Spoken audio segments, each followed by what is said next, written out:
கேரளாவில மட்டும்தான் போனா கத்துக்க முடியுன்ற மாதிரி ஒரு எக்ஸ்பிரஸ். இப்ப வெள்ளக்காரங்களாம் வந்தா இல்லங்க, இப்போ கேரளால தான் எல்லாருமே போறாங்க. தமிழ்நாட்டுல அதிகமா கன்னியாகுமரியில உங்களுக்கு நிறைய பேர் இருக்காங்க, நமக்கு தெரிஞ்ச நிறைய பேர் இருக்காங்க. அப்படியா? ஒரு ஆர்டிகல்ல நாடார் தான் வந்து நிறைய இது இருக்கும்னு போட்டுருச்சு. அந்த போர்க்கலைகள் கடைசி காலகட்டத்தில் நாடார்கள்ட்ட மட்டும்தான் இருந்தது. ஏன்னா பல பேர்கிட்ட இருந்ததெல்லாம் அப்படி கொஞ்சமா சிதஞ்சு போனுச்சு.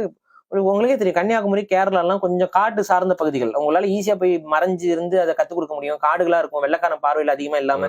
சோ அந்த மாதிரியான ஒரு இதுல தக்க வைக்கப்பட்டதுல நாடார்கள் அதை வந்து பெரிய அளவுல தக்க வச்சுக்கிட்டாங்க. அதுல இன்னும் அது ஒரு தனி ஹிஸ்டரி. அப்ப நாடார்களுக்கான வரலாறு பேசும்போது நம்ம அதை பேசுவோம்.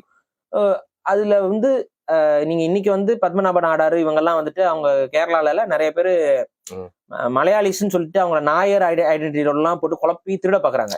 பட் ஆனா ஆக்சுவலா அவங்க எல்லாம் வந்துட்டு தமிழர்கள் தான், தமிழ் நாடார்கள் தான். அங்க சேர மன்னரோட வாரிசுகளாக இருந்து நிறைய விஷயங்களை தக்க வச்சிருக்காங்க. இப்ப நீங்க இன்னைக்குமே தமிழ்நாட்டுல களரி சொல்லிக் கொடுக்கறதுக்கு அந்த அடிமுறை அடிவரிசைகளுக்கு சொல்லிக் கொடுக்கக்கூடிய வாத்தியார்கள்ல இல்ல அவங்களுடைய வாத்தியார்கள், இப்ப சொல்லிக் கொடுக்குறவங்களுடைய அவங்களுடைய வாத்தியார்கள் இவங்க பல பேர் வந்து நாடார்களா தான் இருப்பாங்க.